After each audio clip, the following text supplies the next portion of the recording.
All right.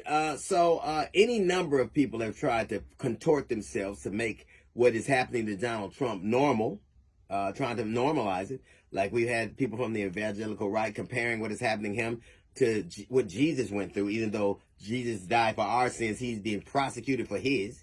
The trials of Job, that was about testing his faith, which he has never exhibited till now.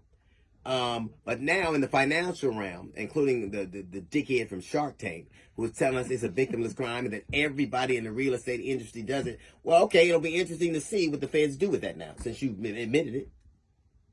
Victimless crime. Is it wire fraud? Probably a victimless crime. If you strong on, if you go in there and as a matter of fact, it's interesting because when California adopted the 3 strikes law, the very first person who was convicted of that and sent away for 25 years to life stole pizza from a guy. Well, that was a victimless crime. You didn't have a problem sending him away. The people who have these PPP loans, those are victimless crimes, right? But they're going to go to jail. I see them rounding any number of people up. I've seen people go to jail for lying about what school district they live in. We saw people go to jail recently for paying somebody to say that they want a team so they can get in USC. They went to jail. Was that a victimless crime? Most of the people in jail right now in the United States of America are in jail for drug use. Not selling drugs, drug use. Most of it is marijuana. Is that a victimless crime? So it's only a victimless crime when you have affinity for the people who are doing the victimizing. When you can respect them and understand how they could do these things. A victimless crime? What about tax evasion? You would say was a victimless crime. There are people who would say that it's probably not. You've defrauded the people of the United States of America.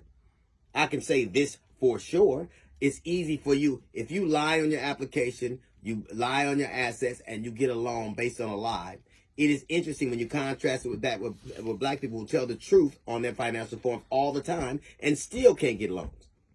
We just had Navy Federal that was approving people that didn't have the credit because they were white and denying them because they were black. So if you get something that somebody else could have got, if it weren't for you, that would be a victimless crime. That wouldn't be a victimless crime. You have a victim. You just don't have an affinity for that. The reason that you took affirmative action out of schools because you thought that black people were getting something you should have had. So we've seen your idea of what victimization looks like. We've seen who you value. Victimless crime. People in jail right now, and one of the arguments that the dummy from Shark Tank made was we all do it. Well, I know a lot of people that smoke weed. That ain't gonna stop you from going to jail. I know a lot of people that have taken PPP loans, and that ain't stopping them from going to jail. I know a lot of people ain't paid their taxes. That ain't stopping them from going to jail. It's when you have an affinity for the victimizer and little empathy for the victims, then you can say stuff like that. If they're nameless, faceless people who you don't care about, I tell you what, the same people are calling this a victimless crime. Want you to be harder on shoplifters, don't they? They want you to make it, because, a victimless crime. They want you, but yet they want you to be harder on them. We should make the rules tougher so these people suffer for this.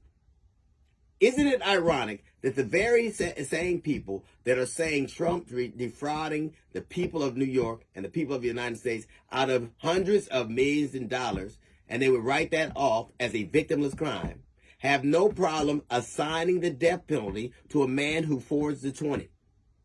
Because when you have an affinity for the victimizer and little respect for the victims, that is what it looks like.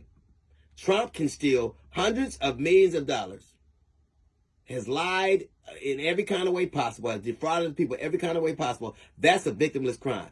But a man who forges a 20 should be choked to death for 9 minutes. And that is your idea of what victimless crime looks like. That's a little note from the GED section. Got a jail report coming up in 15 minutes. It's the D.L. Hughley Show.